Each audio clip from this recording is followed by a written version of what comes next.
Despite the decades that have passed since its release, and the countless documentaries and explorations of its production, there are still secrets that Alien continues to keep its claws firmly entrenched in. Secrets locked away in a vault at 20th Century Studios, or as this video will explore, secrets kept in the personal collections of the people who worked on the film. One such secret is the mysterious Red City. I expect few of you watching this video will have heard about the Red City. It's a story element that has until relatively recently remained lost to the annals of time, and the first we ever saw of this mysterious city that would have been found on the surface of the planetoid that would later become known as LV-426 was in the concept art of Elliot Scott. Elliot Scott was an art director and production designer who was born on the 19th of July 1915 and died at the age of 78 on the 29th of October 1993. He is perhaps best known now for his role as the production designer on Labyrinth, Indiana Jones and the Temple of Doom, and Indiana Jones and the Last Crusade, as well as his Oscar-nominated work on Who Framed Roger Rabbit. Prior to being hired for his uncredited work on Alien in March of 1977, Elliot Scott had also received 2 Oscar nominations for his work on the Americanization of Emily and The Incredible Sarah. Scott was hired by Peter Beale, the European managing director of 20th Century Fox, who oversaw the production of many of Fox's films in the 70s, including Alien. Beale had previously worked with Scott on the first Star Wars, and hired him again to work on Alien to assist Beale in properly estimating the budget that the film could be made on. Speaking in J.W. Rinzler's The Making of Alien, Beale elaborated that my role was that Alan Ladd would send me a script and say, can it be made, and what sort of budget would it be made for? Like I did on Star Wars, I again got Elliot in to work with me for a few weeks to analyse the script for Alien so that we both understood it. And it was in Peter Beale's personal collection that Elliot Scott's work on Alien remained, unseen in the various making-of books and documentaries that have been produced over the 40+ years since the release of Alien. In 2017, Peter Beale auctioned off a number of items from his personal collection, including a miniature model of the space jockey chamber made by the master himself, H.R. Giger, that sold for just over $30,000. And more interestingly, 17 pages of concept art created in the very early days of the production of Alien. The majority of the artwork is an exploration of various designs for the Nostromo, then the Leviathan, including corridors, the hypersleep chamber, the bridge, and even how the artificial gravity would factor into movement on the ship. There were also several pieces of artwork depicting the major set pieces on the planetoid's surface. One piece depicted Elliot Scott's interpretation of the crashed derelict as a spherical ship with rings around it. While always fun to explore the many different takes on the derelict, there were so many throughout the development of Alien that this wasn't the artwork that raised the eyebrows of fans seeing this artwork for the first time. It was the handful of art that depicted a location described as the Red City that piqued the fandom's curiosity. While the pyramid concept from Dan O'Bannon's first draft has been very well documented and discussed, this Red City was something completely unknown to us. And it wouldn't be until J.W. Rinzler delved into those vaults at 20th Century Fox and Brandywine while writing The Making of Alien that we would get further context of the Red City, which he revealed was from Walter Hill's first rewrite of Alien, the second major complete draft of the film.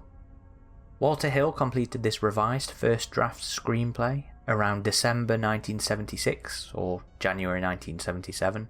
The exact date is unclear. Neither Walter Hill nor David Giler held any special fondness for the Von Daniken crap pyramids on the planetoid that housed the alien eggs in O'Bannon's first draft. Hill would remove the pyramid and replace it with a dead city cut into the rock surface of the planetoid, much like the ruins of Petra located in South Jordan. 100 meters high, reddish sandstone, a city has been cut into the rock. Temples, sepulchres, public buildings, obelisks, tombs, all deserted. It's possible that on-location filming in Jordan was actually being considered, as Scott's artwork for the Red City is labelled as being an alternative to Petra location, suggesting ways to do locations as miniatures or using matte paintings instead of on-location shooting. The crew members that explore the Red City in this incarnation of Alien are Dallas, Parker and Hunter. At this point in development, Captain Standard was renamed Dallas, and the ship's navigator Broussard was renamed Parker. Hunter was a mining engineer. The navigator was eventually renamed Lambert, who would be in the landing party in the final film. Dead. Everything here is dead, remarked Parker. Hunter notes that it looks like a religious shrine more than a city.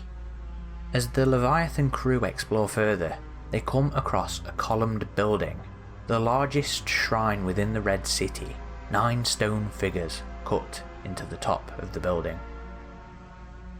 It is in this building that the crew come across the alien eggs. In O'Bannon's first draft, it was the navigator who would have a close encounter with the facehugger. In this second draft, it is Captain Dallas who decides to investigate and comes face to face with the early stages of the alien life cycle. Hunter and Parker bring Dallas back to the Leviathan, where Mother let the infected crew member back on board the ship. While another character in this draft had already been renamed Ash, they weren't a secret android working for the company at this stage in the film's development.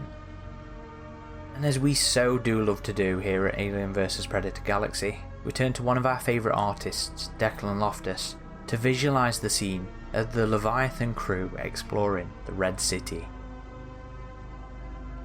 The next draft of the film, completed October 13th, 1977, and credited to both Walter Hill and David Giler this time, would see the Red City removed.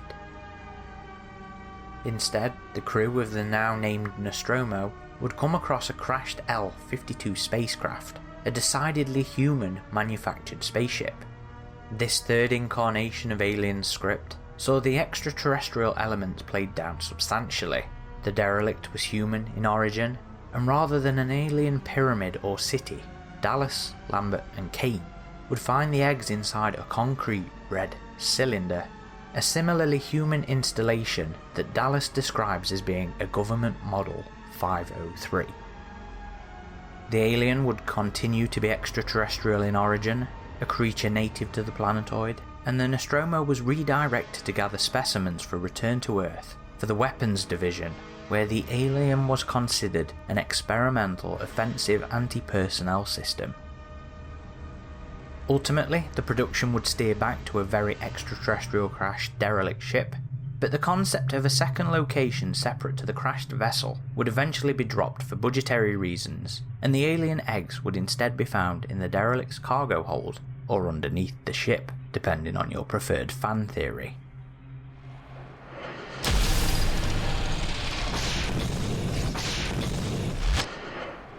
Hello everybody, this is Corporal Hicks aka Aaron Percival, and thank you for watching another one of our videos.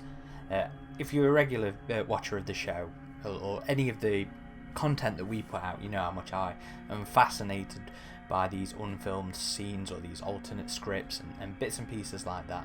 And this is an interesting one because it's, like I said in the video, you know, it cropped up out of nowhere when this artwork showed up online. Nobody had any idea what this Red City was. So when Rinsler threw a few bits of extra detail out there in the making of Alien, I was like, yes, thank you. The script is unfortunately still in hands of collectors or locked away in vaults, so we don't know the full context of this particular take on Alien, but I had fun doing research and putting this video together, and I hope you enjoyed it as well. If you're a regular viewer of the channel, thank you for sticking with us and supporting us and coming back and watching this. If this is your first time watching one of our videos, you know, please head back to the main page, check out some of our other content, including our other editorial pieces like this, our lore pieces. We do monthly or bi-monthly podcasts and weekly streams as well. So head back, check out some of that other content, and give us a subscribe if you like what you're watching. Please do make sure you hit that like button and leaving comments down below, because it all helps us out. I'm sure you've all heard that a million times from other people on YouTube, but it's the unfortunate truth.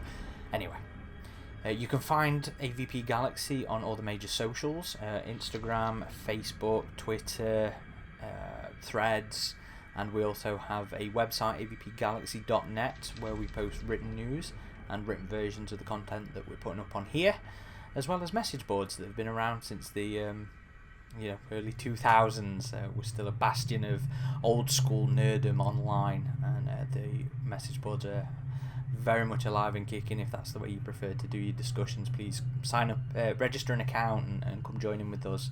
We're also on Facebook. We have a Facebook group on there, but that's Facebook's chaos. I much prefer the boards myself, but you have the choices. And if you have enjoyed this video, please do share this around in your own geekdom fan circles if there's people you think who would be interested. It's very much appreciated. So yeah, this has been Corporal Hicks, and thank you for watching.